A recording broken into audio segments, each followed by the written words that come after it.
Good evening, Zimbabwe. This is Change Radio News. Today is Thursday, 12 March 2026.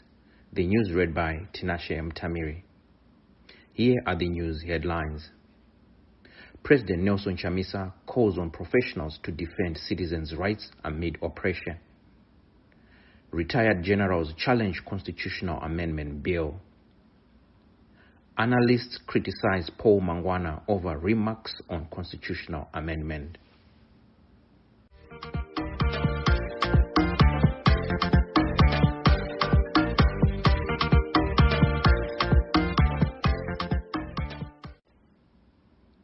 And now for the news in detail. Citizens leader President Nelson Chamisa has urged students, journalists, intellectuals and professionals to stand firm in defending citizens' rights during the times of oppression. In a post on X, he said civic duty becomes even more important under dictatorship. He called on professionals to debate issues rather than personalities, refuse trinkets and bribes, speak the truth and power, defend citizens' interests, and protect facts and professional integrity. President Chamisa also urged citizens to expose injustice without hatred while standing firmly for freedom and dignity. Retired military generals and former liberation war fighters have formally challenged Constitutional Amendment Bill No. 3. Led by retired Air Marshal Henry Muchena, the group insists the bill must be subject to a national referendum rather than decided solely by members of parliament. In a submission to parliament, the ex-combatants argue the liberation struggle was fought to ensure sovereignty rests with ordinary Zimbabweans, not a political elite. They warn that bypassing the people contradicts the core principles of the fight for independence, and have called on Parliament to halt the current process and respect the will of the people. Political analysts have criticized Paul Mangwana over remarks justifying a proposed constitutional amendment that could allow Emmerson Mnangagwa to stay in office beyond 2028. Mangwana told a ZANU-PF press conference in Harare that the proposed changes would not require a national referendum. He argued only certain provisions like Bill of Rights and land clauses need public approval, whilst other sections can be amended by 2/3 parliamentary majority. Critics accuse Mangwana of political amnesia, saying, as a co-chair of the 2013 Constitution Drafting Committee, he should be at the forefront of defending the Constitution rather than advancing arguments that could weaken its safeguards. Legal experts insist that any amendment effectively extending a president's term must be approved by the people. Opposition parties and civil society warn the move risks undermining democratic accountability in Zimbabwe. Exiled former ZANU-PF Commissar Saviour Kasukuwere has described Constitutional Amendment Bill No. 3 as a fraudulent and disastrous exercise that must be rejected in its entirety. In an interview, Kasukuwere alleged the amendments are pushed by ZANU-PF-linked moneybags seeking to enrich themselves through corruption. Kasukuwere dismissed suggestions of a political comeback through Tendai Biti's Constitution Defenders Forum. The High Court's dismissal of a case against Chief Oliver Saurombe has raised concerns about the role of traditional leaders in politics.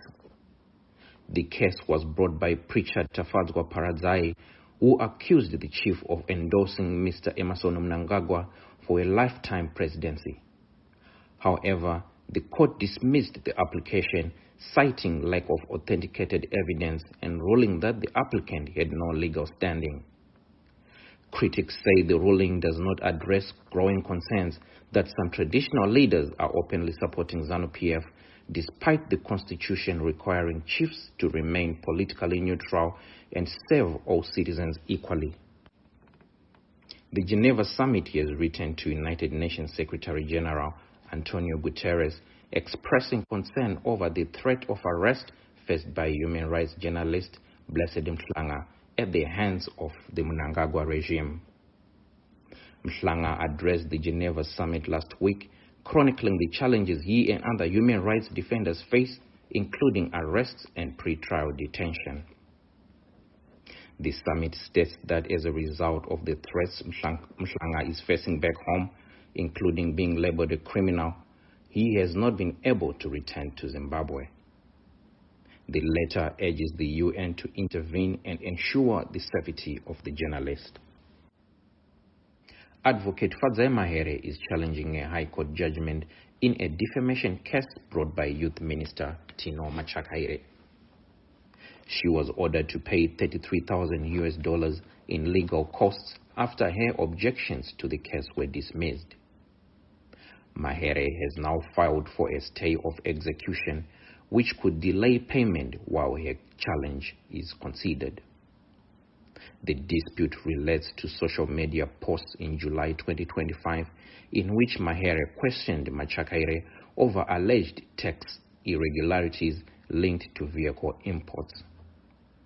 The stay of execution is scheduled to be heard by Justice Chitapi, who also presides over a related procedural application filed by Machakaire. The Amalgamated Rural Teachers Union of Zimbabwe has blasted government claims that civil servants are earning competitive salaries, describing the remarks as an insult to teachers struggling to survive on low wages. The union has announced plans to stage a demonstration at the Ministry of Finance to demand a salary review and the restoration of genuine collective bargaining. Teachers have long complained that their earnings are being eroded by inflation.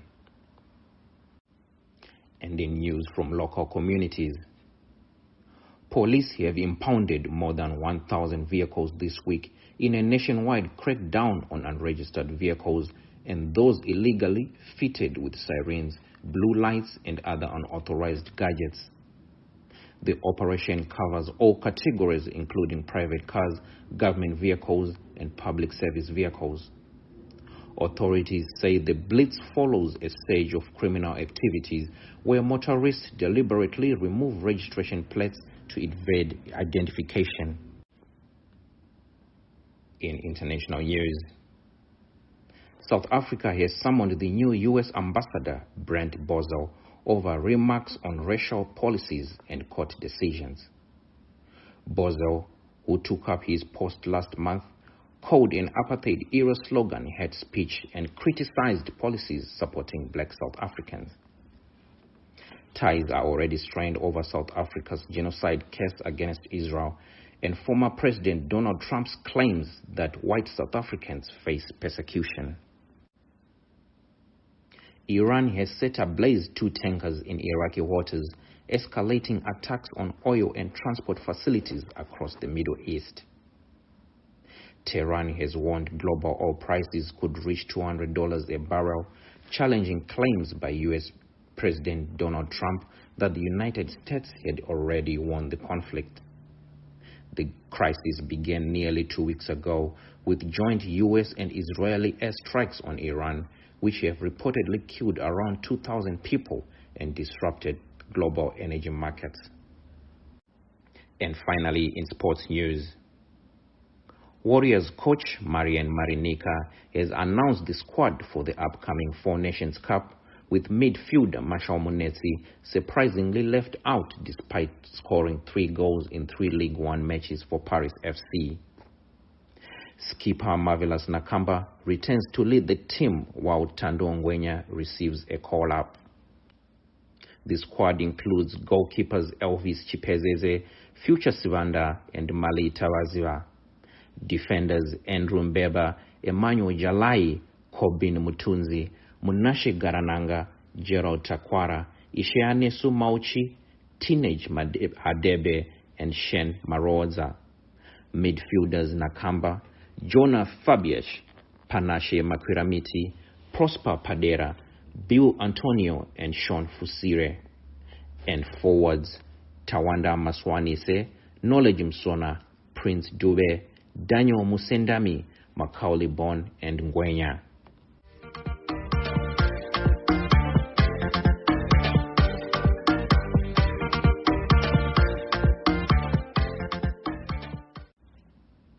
end the news bulletin. Here are the headlines once again. President Nelson Chamisa calls on professionals to defend citizens' rights amid oppression.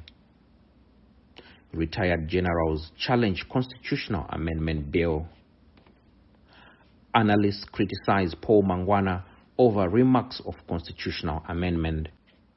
And that concludes our bulletin for today. We thank you for listening. From myself, Tinashe Mtamiri, and the entire team at Change Radio, we wish you a good night.